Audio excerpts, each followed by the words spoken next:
Media మిత్రులకు నమస్కారం.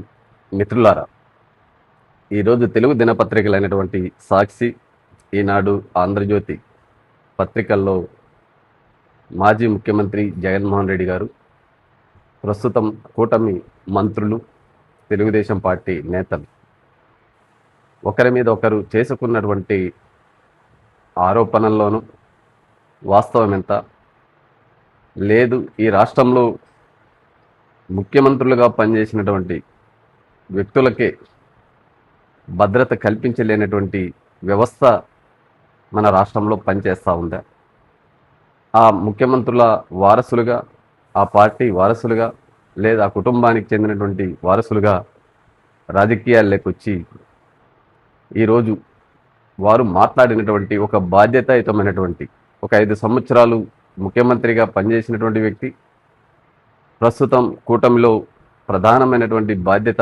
నిర్వహిస్తున్నటువంటి రాష్ట్ర మంత్రులు, ప్రజాప్రతినిధులు, పార్టీ నేతలు. నిజంగా వీరు రాష్ట్ర ప్రజల కోసం పరిపాలన చేస్తూ ఉన్నారా?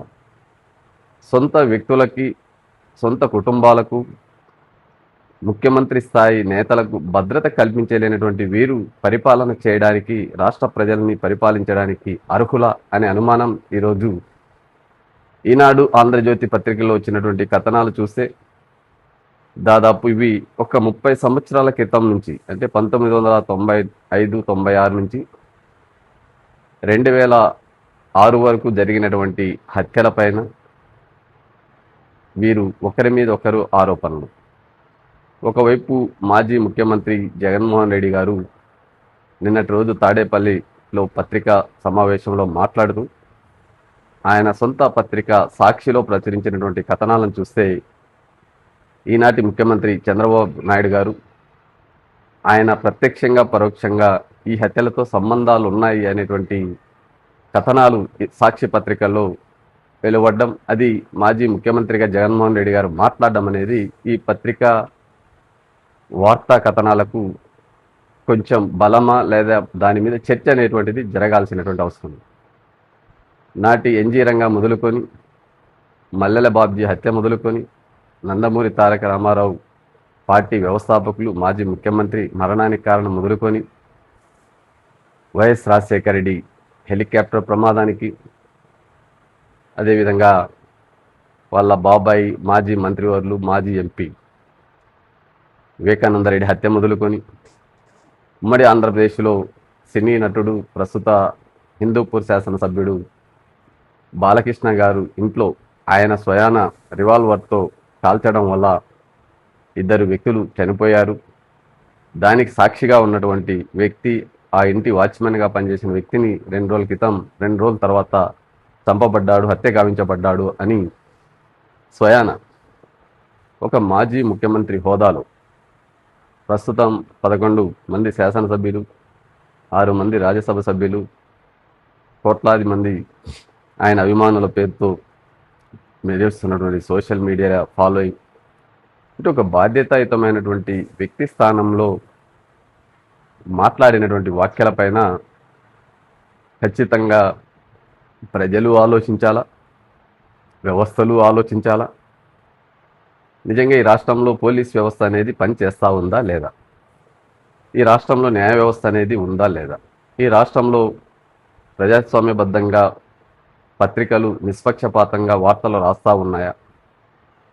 ఎలక్ట్రానిక్ మీడియా ఎవరి పక్షాన పనిచేస్తుంది అనేది ఈరోజు వచ్చినటువంటి 2 పత్రికల కథనాల్ని మనం చూస్తే వాస్తవాలు స్పష్టంగా అర్థమవుతాయి. అదే ఈరోజు కౌంటర్గా తెలుగుదేశం పార్టీ నేతలు, కూటమి మంత్రులు, దాదాపు హెల్త్ మినిస్టర్ కావచ్చు, ఎక్సైజ్ శాఖ మంత్రి కావచ్చు, రెవెన్యూ మినిస్టర్ కావచ్చు, సోషల్ వెల్ఫేర్ మినిస్టర్ కావచ్చు, లేదా పులివెందల వ్యక్తి పార్థసారథి రెడ్డి కావచ్చు, వారు మాట్లాడినటువంటి మాటలు అంటే ప్రభుత్వం మాట్లాడినటువంటి మాటలే. బాధ్యతాయుతమైనటువంటి క్యాబినెట్ మంత్రులుగా ఉన్నటువంటి వారు వివిధ చోట్ల నుంచి మాట్లాడినటువంటి వ్యాఖ్యలు చూస్తే దాదాపు వైఎస్ రాజారెడ్డి చేసినటువంటి విధ్వంసం పైన, హత్యలపైన, రాజశేఖర రెడ్డి చేయించినటువంటి హత్యలపైన, జగన్మోహన్ రెడ్డి గారికి సూట్ కేసు బాంబులోను, పైటాల రవి హత్యలోను పాత్ర ఉంది అని చేసినటువంటి ఆరోపణలపైన దాదాపు 30 హత్యలతో వైఎస్ కుటుంబానికి ప్రత్యక్షంగా పరోక్షంగా సంబంధాలు ఉన్నాయి అనేటువంటి కథనం ఈనాడు ఆంధ్రజ్యోతి పత్రికల్లో ప్రముఖంగా మొదటి పేజీలో అది రాష్ట్రానికి, రాష్ట్ర భవిష్యత్తుకి, రాష్ట్ర ప్రయోజనాలకి ఉపయోగపడే కథనం అయితే కాదు. మళ్ళీ అగైన్ పాత కక్షలను, పాత కుట్రలను, పాత కుతంత్రాలను ప్రజల్లోకి బలంగా పంపించేటువంటి ప్రయత్నం. ఇప్పటికీ దాదాపు 30-35 సంవత్సరాల నుంచి రాష్ట్రాన్ని ఇద్దరే, అది చంద్రబాబు నాయుడు కుటుంబమైన వైఎస్ఆర్ ఫ్యామిలీ అయిన వీరి ఇద్దరి మధ్య పరిపాలన మార్పు జరుగుతూ ఉంది. మరి వైఎస్ రాజశేఖర రెడ్డి కుటుంబానికి సంబంధించినటువంటి ముఖ్యమైనటువంటి వ్యక్తులు చనిపోతే జగన్మోహన్ రెడ్డికి గత 5 సంవత్సరాలు గుర్తుకు రాలేదా? అదే చంద్రబాబు నాయుడు గారు చేస్తున్నటువంటి ఆరోపణలు, ఆయన క్యాబినెట్, చంద్రబాబు నాయుడు గారు ఇక్కడ మాట్లాడడం లేదు, క్యాబినెట్ మంత్రులుగా నిజంగా మీరు ప్రభుత్వం, మీ వ్యక్తిగత అజెండా కాదు, ఇక్కడ రాష్ట్ర ప్రజల కోసం మీ శాఖ సంబంధించినటువంటి డెవలప్మెంట్ యాక్టివిటీస్ని ప్రజలకు అందించేటువంటి బాధ్యత, ఆ పోర్ట్ఫోలియో మీరు నిర్వహిస్తూ ఉన్నారు. కానీ ఈరోజు హోంశాఖ మంత్రి మాట్లాడాల్సినటువంటి మాటలు, హోంశాఖ నుంచి రావాల్సినటువంటి ప్రకటనలు మీ స్వతహాగా భారతీయ జనతా పార్టీ స్పందించింది, జనసేన పార్టీ సీనియర్ నేత ఆయన స్పందించారు, పౌర సివిల్ సప్లై మినిస్టర్, టీడీపీకి సంబంధించినటువంటి రెవెన్యూ, దేవాదాయ, mining and excise Kollu Ravindra, ఇంకా ఫ్యాక్షన్ బాధితుడు అంటే రాజారెడ్డిని నేనే, నా మనుషులే చంపారు అని చెప్పినటువంటి పార్థసారథి. అంటే ఇది నిజంగా ఈ రాష్ట్రంలో బీహార్లో కానీ యూపీలో గ్యాంగ్స్టర్స్ కానీ ప్రత్యక్షంగా ఇలాంటి ప్రకటనలు కానీ, ఇలా మీడియా సమావేశాలు కానీ ఏర్పాటు చేసినటువంటి చరిత్ర మనకు కనపడడం లేదు. ఒక ముఖ్యమంత్రి హోదాలేమో మీరే బాధ్యులు అని చెప్పి స్వయాన ప్రకటనలు గుప్పిస్తూ ఉన్నాడు. మరొకసారి వీటన్నిటికీ వైఎస్ఆర్ కుటుంబం బాధ్యత తీసుకోవాలా, వారే చేయించింది అని చెప్పి ఈ రాష్ట్రంలో ఫ్యాక్షన్ రాజకీయాలకు, హత్యా రాజకీయాలకు, దోపిడీలకు ప్రత్యక్షంగా పరోక్షంగా వైఎస్ఆర్ ఫ్యామిలీ, ప్రస్తుత ముఖ్యమంత్రి చంద్రబాబు నాయుడు గారు నాయకత్వం వహించారు అనేటువంటి కథనం ఈరోజు వచ్చినటువంటి పత్రికల్లో చూస్తే స్పష్టంగా అర్థమవుతుంది. ఇలాంటి వ్యక్తుల వల్ల రాష్ట్రం ప్రమాదంలోకి వెళ్తుంది, ఇది ప్రజలకి మంచిది కాదు. వీరిద్దరూ పరిపాలనకు అనర్హులు, వీరు పార్టీలను ఎందుకు బ్యాన్ చేయకూడదు, చీఫ్ ఎన్నికల కమిషనర్ని సూటిగా ప్రశ్నిస్తూ ఉంది. ఈరోజు మాట్లాడినటువంటి పత్రికా క్లిప్పింగ్స్ని సుమోటోగా ఎందుకు న్యాయస్థానం స్వీకరించకూడదు అని హైకోర్టు, ఉన్నత న్యాయస్థానాన్ని, ఆంధ్రప్రదేశ్ హైకోర్టు ప్రధాన న్యాయమూర్తిని ప్రశ్నిస్తూ ఉంది.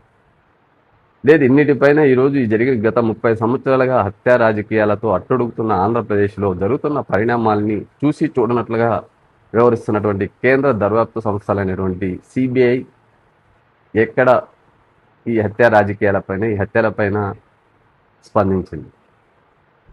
ఇంకా కేంద్ర ప్రభుత్వ ఆధీనంలో ఉన్నటువంటి దర్యాప్తు సంస్థలు నిష్పక్షపాతంగా 2 పార్టీల మధ్య జరిగినటువంటి అఘాయిత్యాలు, హత్యలపైన ఎందుకు చూసి చూడనట్లు 13 సంవత్సరాలుగా ఈ రాష్ట్రాన్ని పరిపాలిస్తున్నటువంటి 12 సంవత్సరాలు పూర్తయింది. భారతీయ జనతా పార్టీ నరేంద్ర మోడీ గారు కూడా, దేశ హోంమంత్రి అమిత్ షా గారు కూడా ఈ ప్రశ్నలకు సమాధానం చెప్పాలి. మీ సొంత కుటుంబాల్లో హత్యలు జరిగితే ఆ హత్యలకు కారణం ఎవరో తేల్చలేనటువంటి ముఖ్యమంత్రులుగా ఈ రాష్ట్రానికి మీ సేవలు అవసరమా అని చెప్పి ఒక సాధారణ పౌరునిగా నేను ప్రశ్నిస్తా ఉన్నా. ఇంకా సామాన్య ప్రజలకి మీ నుంచి రక్షణ ఎక్కడ ఉంది? ఇప్పటికే మీ పార్టీ నాయకులు, మీ పార్టీ ముఖ్యమైనటువంటి స్థానాల్లో ఉన్న వ్యక్తులు జరుపుతున్నటువంటి ఫ్యాక్షన్ హత్యల వల్ల ఈ రాష్ట్రంలో దళితులు, బలహీన వర్గాలు, పేదలు బలవుతున్నటువంటి వాస్తవాన్ని అనేక సందర్భాల్లో చర్చకు వచ్చింది. ఇంకా మీరు వారికి ఎప్పుడు రక్షణ కల్పిస్తారు, వారికి ఎప్పుడు న్యాయం చేస్తారు?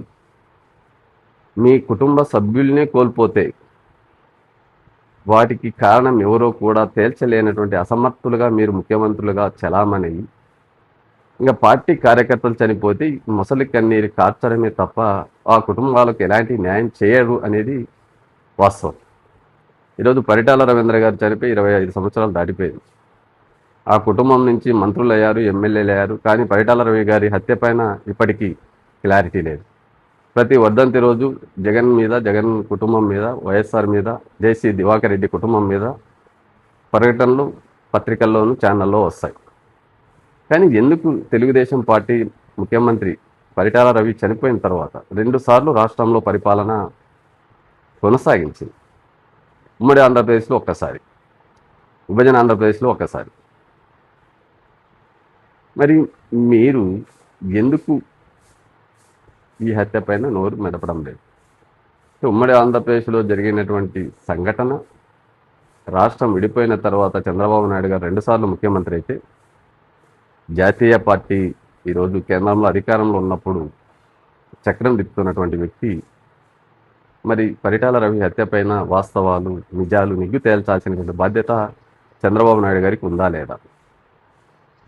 అదే వైఎస్ వివేకానంద రెడ్డి గారు, వైఎస్ రాజశేఖర రెడ్డి గారు చనిపోవడానికి కారణం, చంపడానికి కారణం చంద్రబాబు నాయుడు అన్న పెద్ద మనిషి, అలా ఎన్జీ రంగా కావచ్చు, వంగవీటి మోహన్ రంగా, మల్లెల బాబ్జీ హత్యకు సంబంధించినటువంటి ఆరోపణలపైన, బాలకృష్ణ జరిపిన కాల్పులపైన ఎందుకు జగన్మోహన్ రెడ్డి గారు చంద్రబాబు నాయుడిని మీరు చేసినటువంటి ఎవరి మీద అయితే ఆరోపణలు చేశారో వారిని విచారించలేదు, ఆ విధమైనటువంటి చర్యలు చేపట్టడం లేదు?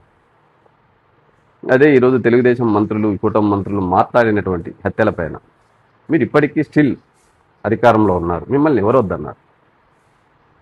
మీరు ప్రజల్ని తప్పుదోవ పట్టించేటువంటి ప్రయత్నం, ప్రజల్ని గందరగోళంలోకి నెట్టేటువంటి ప్రయత్నం, ప్రజల్ని రెచ్చగొట్టేటువంటి ప్రయత్నం, మీ చేతగాని తనం వల్ల ప్రజలు అభివృద్ధి, సంక్షేమం అనేది కుంటుబడిపోయి వారిని దోచుకోవడమే ప్రధాన అజెండాగా మీరు కొనసాగిస్తూ జరిగిపోయినటువంటి సంఘటనలు, మీ చేతగాని రాజకీయాలకు మీరు తేల్చలేనటువంటి రాష్ట్రంలో పోలీస్ వ్యవస్థ అనేటువంటిది సిగ్గుతో తలదించుకోవాలి. ఈరోజు వచ్చినటువంటి కథనాలను చూసి మీ అసమర్థతకు, మీ చేతగానితనానికి, మీ పక్షపాత ధోరణికి ఇది ఒక ఉదాహరణ. అంటే ప్రధానమైనటువంటి వ్యక్తులు చనిపోయినా, వారు బహిరంగ ఆరోపణలు చేస్తున్నా నిమ్మకు నీరెత్తినట్ల పోలీస్ వ్యవస్థ వ్యవహరిస్తుందంటే మీ యూనిఫామ్ ఎవరి కోసం పనిచేస్తుందో ఆత్మ పరిశీలన చేసుకోవాలని రాష్ట్ర డీజీపీ గారికి, రాష్ట్రంలో ఉన్నటువంటి సోకాల్డ్ ఐపీఎస్ అధికారులకి డాక్టర్ పోతుల నాగరాజు సూటిగా ప్రశ్నిస్తాను. ఇది మీ సొంత వ్యవహారం కాదు. మీకు వేతనాలు, బంగ్లాలు, అల్వెన్సులు ఇది ప్రజల సొమ్ము. మీరు ఉన్నతమైనటువంటి ముఖ్యమంత్రులుగా పనిచేసినటువంటి వ్యక్తులకే రక్షణ కల్పించలేనటువంటి మీ అసమర్థత ఇంకా సామాన్య ప్రజలకు ఎలా రక్షణ ఇస్తుందో మేము నమ్మాలి. దయచేసి ఈరోజు జగన్మోహన్ రెడ్డి గారి ఆరోపణల మీద, కూటమి మంత్రులు చేసినటువంటి ఆరోపణల మీద, పార్థసారథి రెడ్డి గారు చేసిన ఆరోపణల మీద అత్యున్నతమైనటువంటి దౌర్వ్యాప్త సంస్థలు ఏవైతే ఉన్నాయో, సిబిఐ కావచ్చు లేదా సుప్రీంకోర్టు సిట్టింగ్ జడ్జితో విచారణ జరిపించాలని రిజర్వేషన్ల పరిరక్షణ సమితి వ్యవస్థాపకులు డాక్టర్ పోతుల నాగరాజు డిమాండ్ చేస్తున్నారు మీడియా ద్వారా. Thank you. ఫాలో చేయొచ్చు కదా అండి ప్లీజ్. అందరికీ నమస్కారం. మీరు వీడియో చూస్తున్నారు కానీ సబ్స్క్రైబ్ చేసుకోవడం లేదు. దయచేసి సబ్స్క్రైబ్ చేసుకోండి, మాకు సపోర్ట్ చేయండి.